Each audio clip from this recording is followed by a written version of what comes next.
Good day, everybody. This is Lone Eagle 112358. Thank you for joining me today. I appreciate it so very, very, very much. What do you do? Today, we're going to take a look at these two relics right here. So, on the left, we've got the world's largest bell, the Tsar bell. And on the right, the world's largest cannon, the Tsar cannon. Both situated at the Kremlin in Moscow. We're going to take a look at that on Google Earth right here, right now. Let's do this. Right smack dab in Moscow. Ain't hard to find. So you look down here, right beside this large building here, which is Ivan the Great Bell Tower, you will find on either side these two relics. So one of them right here, there's the bell. Look at the size of that bell compared to the building. Ginormous. And then here's the cannon right there, right around, surrounded by these trees. All right. So I just wanted to show you where this was. Boom. Alright, let's take a look at the articles. Now what I'm going to do here is I'm going to play this video here for you, and I'm going to read a wiki page about the bell. Alright, so let's do this. Now I'm going to do the same thing for the cannon. This is just on the bell first. So, the Tsar bell. The bell was commissioned by Empress Anna Ivanovna, niece of Peter the Great. It has never been in working order, suspended, or rung. Okay. It is located between Ivan the Great Bell Tower and the Kremlin Wall. Made of bronze, the bell cracked during the fire after being completed and has never been rung. The bell is the largest bell in the world, weighing in at 201,924 pounds, or kilograms, sorry. That would be 445,166 pounds. With a height of 6.14 meters, which is 20.1 feet, and a diameter of 6.6 meters, which is 22 feet. A thickness of up to 61 meters, 24 inches, which is 24 inches, sorry. The broken piece weighs in at 11,500 kilograms, and that's 25,400 pounds. The bell is decorated with relief images of Baroque angels, plants, oval medallions with saints, and nearly life-size images of Empress Anna and Tsar Alexei, who was reigning at the time of the previous bell was cast. The history of the Russian bell founding goes back to the 10th century, but in the medieval Russian Orthodox Church, bells were not typically rung to indicate church service, but to announce important ceremonies, celebrations, and as an alarm in case of fire or enemy attack. One of the largest of the early bells was the original Tsar bell, cast in the 16th century. Completed in 1600, it weighed 18,000 kilograms and required 24 men to ring its clapper. Housed in the original wooden Ivan the Great Bell Tower, the Moscow Kremlin, it crashed to the ground in the fire in the mid-17th century and was broken into pieces. So that's the very first bell. We're not talking about this bell. This bell was cast 3 different times, and the first time it was much smaller, and it took 24 men to ring it. The second bell was cast in 1655 using the remnants of the former bell, but on a much larger scale. This bell weighed in at 100,000 kilograms, but was again destroyed by fire in 1701. So again, this bell was rebuilt and destroyed by fire. Twice. After becoming Empress, Anna ordered that the pieces be cast into a new bell with its weight increased by another 100 tons. Alright. However, a bell with such size was unprecedented and wasn't taken seriously. In 1733, the job was assigned to local foundry masters Ivan Motorin and his son Mikhail. A pit 10 meters deep was dug near the location of the present bell, with clay form and walls reinforced with rammed earth to withstand the pressure of the molten metal. Obtaining the necessary metals proved to be a challenge, for in addition to the parts of the old bell, an additional 525 kilograms of silver and 72 kilograms of gold were added to the mixture. Wow. After months of preparation, casting work commenced at the end of November 1734. The first attempt was not successful, and the project was incomplete. When Ivan Morterin died, his son Mikhail carried on the work.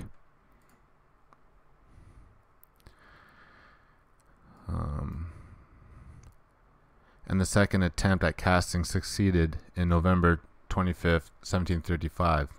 Ornaments were added to the bell.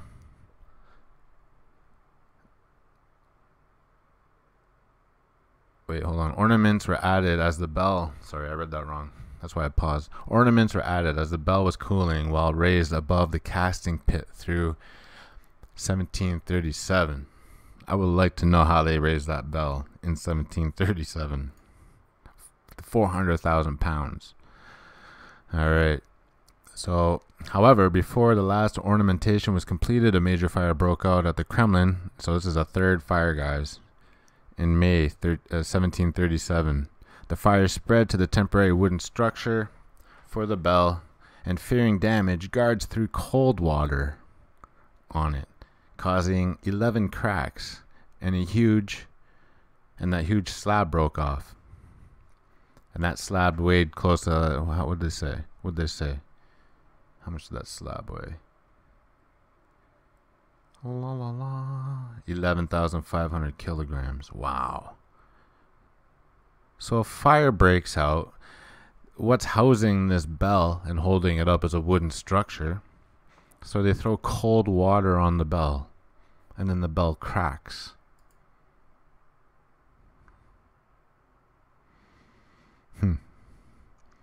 The fire burned through the wooden supports, and the damaged bell fell back into its casting pit, where it remained for the next century.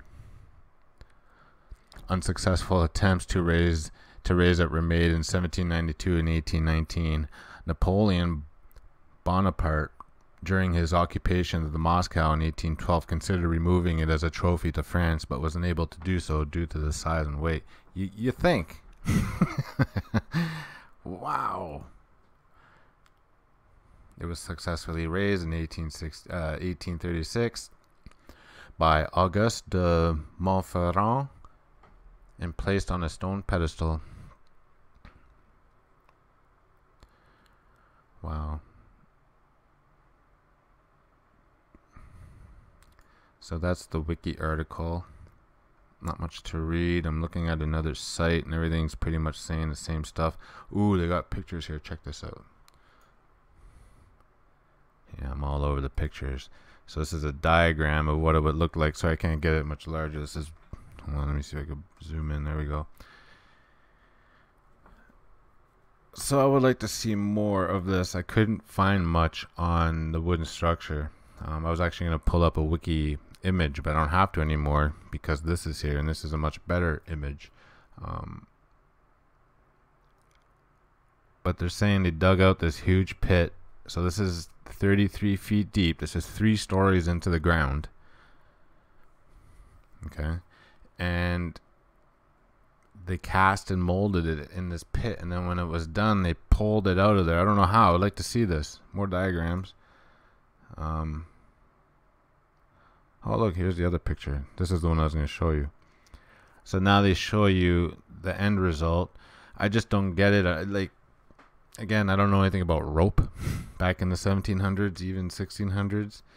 I don't know how many strands you're using, and then what are all these single ropes? You know, like really, what are those doing, those single ropes? They're definitely not holding up that bell. I'm telling you, we're talking about 400,000 pounds.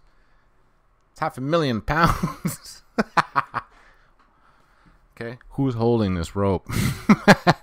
Anyway, they could be tied off regardless. I don't know what's going on in here, but something doesn't add up. You know what I mean? So,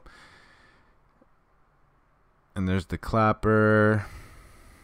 You guys saw that in the video. Ginormous, man. So here, because this is I could go on forever about this bell. This thing is really ring my bell. So yeah, let's go on. I've got a video here I want to share with you. What would this bell sound like if it was rung? And I think it was rung. I just don't know why they would tell us, but I don't know. Whatever. but I've got a video simulation here of the bell being rung. Check this out. Now, nobody knows what it sounds like, and these guys, I guess they did all the math and blah, blah, blah. Big shout out to whoever did this. I'll be leaving a link in the description to where I got this video, but check this out. Oh, wait, you start over. Don't you get ahead of yourself. Check this out, guys. Here, let me put it full blast. I don't know how loud this is going to be on your end, but watch out. Oh, shoot, that was nice. Oh, shoot. Turn that down so you guys don't hear it. The clapper's impact deforms the bell.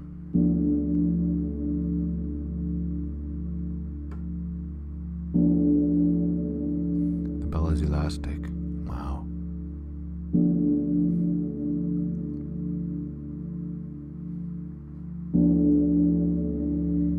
So keep that in mind with... Oh, where's the wiki?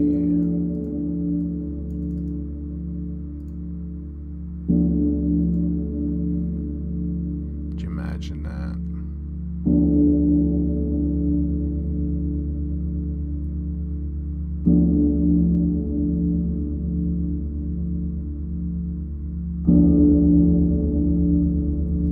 Alright, that's enough of that. Now I'm going to show you a video, okay, of men ringing a bell at the same church. I'm going to show you right here. We're at the bell tower right here. This is in Moscow. The bell's on the other side of this tower here. Now they're getting ready to ring this. Whoops, let me mute that. Check that out. Now remember what it said in that article. It said it took 24 men to ring the clapper. Now I don't know why it took 24 men, but right here we got 2 guys. They're gonna do this. So they've got to time this, all right, because the church bells are gonna go off any moment. You know, when church bells go off in those big churches, you got like 20 different bells going off. It just sounds beautiful. I'm gonna turn it up here in a moment, right here. Check this out.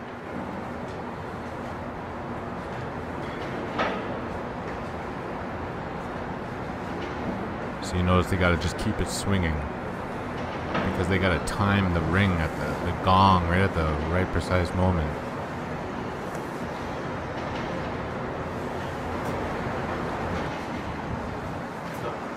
You'll hear the bells in the background ringing in a moment. There they go. Nice.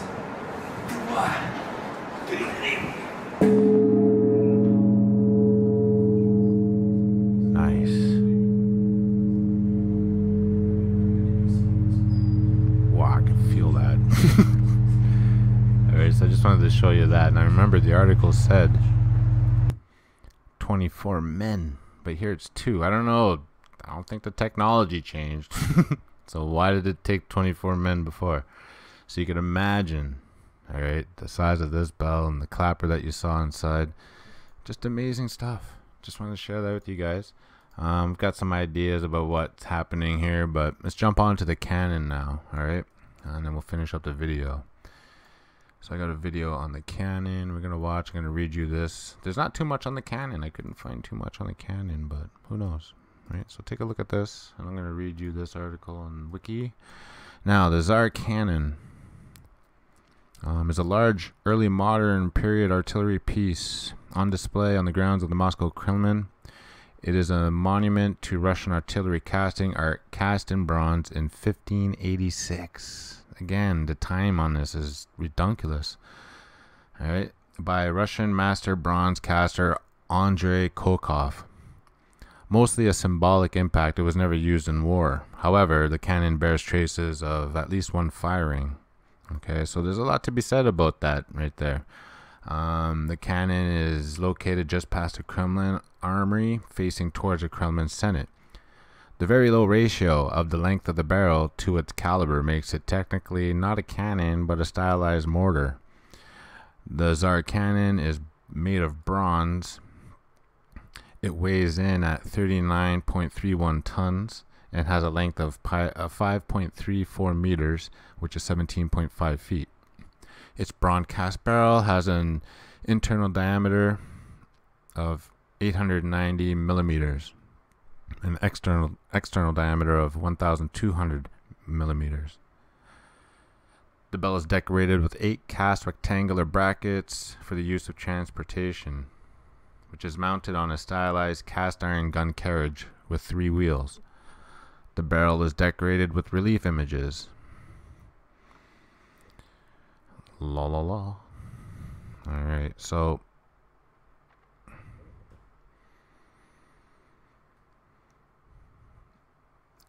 the thing with this is that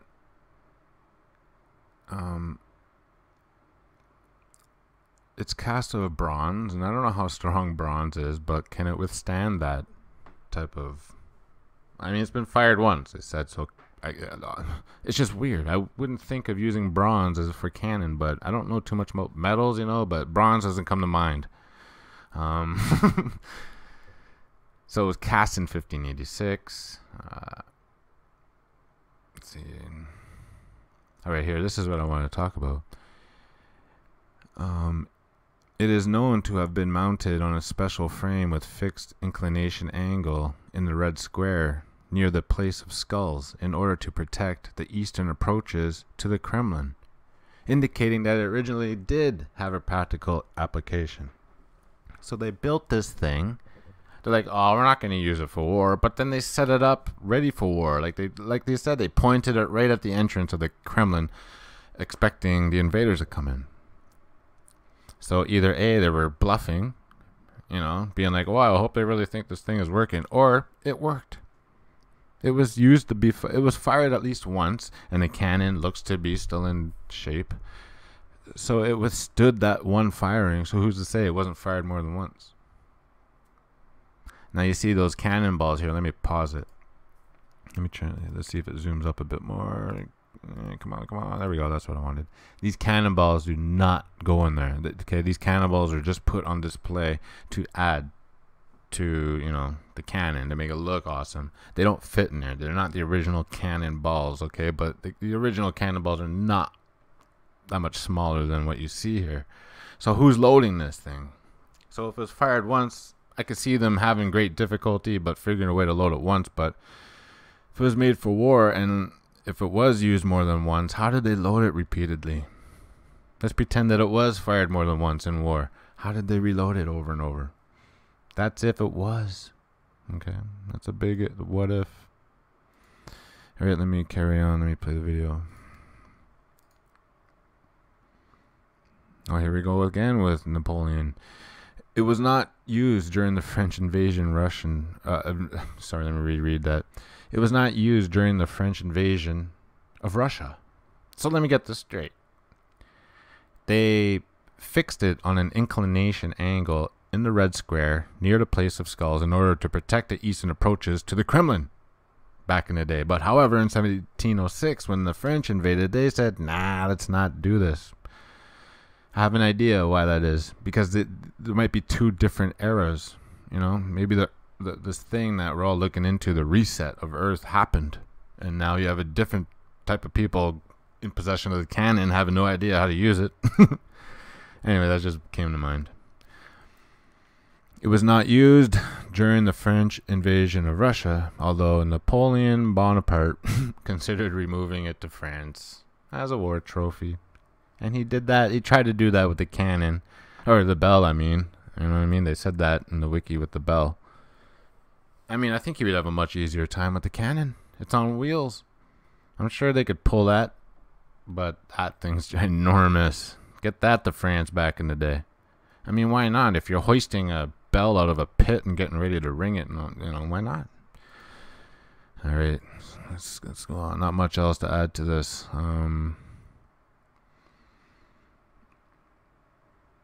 Yeah, the joke at the Kremlin's 2 greatest items are a bell which was never rung and a cannon that was never fired.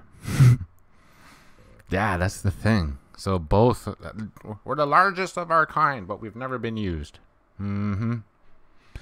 So that's pretty much I have to say. That, you know, there's the wiki articles are there for you guys to read. I just took out the juicy stuff, and you know, the rest is just, you know, It's not going to add too much to this, but very interesting because I've never seen these or heard of these items. I have heard of the Kremlin. I've seen a couple documentaries on the Kremlin and on Moscow. These didn't stand out. Believe you me, they would have said something back in the day about these two items. I would have been like, holy, look at the size of that bell. It didn't ring a bell for me, pardon the pun, when I saw these videos. I was like, holy jeez, man. Nah, man. Nothing's firing. Oh, pardon the pun again. But, yeah. Brand new to me, but again, it's on you guys. Take the poll. Let me know. Is this new to you? So let's talk about, who put these things together. Like, look at this bell. So there's 3 theories, all right? So we've got the Wikipedia, what we just read. So there's that story. And there's 2 other things I want to bring up. Was it big people, like giants, that built these things and used these things on a regular? Were they used more than once? Were they even used? Or were they built by little people with advanced technology? Look at the size of that clapper. You guys saw the video? Huh? 24 men to ring, something like that. And it was smaller. That was the second bell. Remember, there's 3 generations of this one. This is the 3rd one. When I first saw this bell, I thought it fell and cracked. I thought that's how the bell cracked, but apparently they threw water on it. The water made it crack. I'm like, I don't know. Je ne sais pas. So, look at the size of the bell here. Like, it seems to get bigger the further you get away from it. It looks a lot bigger from way back here. Look at the size of that. Jeez. So, either it's Wiki's the truth, and we all know about the truth on this timeline in Wiki, or was giants, because remember, this city's been burnt down. You see these buildings that were panning around and you're seeing in the background? Those aren't the original ones. Well, they might be, but there were other bigger buildings here. There were bigger buildings, like the church right here, or not the church, but the bell tower, the white building here. That burnt down. That's not the original one. There might be parts or remnants of the old building, but no, they had to rebuild that, just like everything else. So what was here before? What were the buildings that were here before? Maybe there was a giant building that was housing this. Maybe they didn't have to put it on the top of the clock tower like most bells. It could have just been put on like the first tower, or the first floor, I mean, Just hoisted maybe 5 feet, enough to get men under there to ring the clapper. Okay? So let me know what you guys think. Comment down below, and take the poll. Giants, little people with awesome technology, or Wiki. All right? So let me know what you guys think.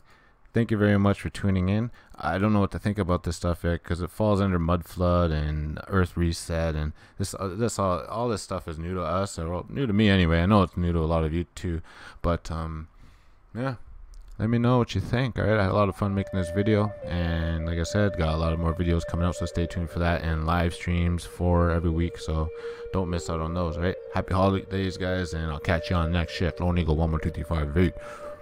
Peace.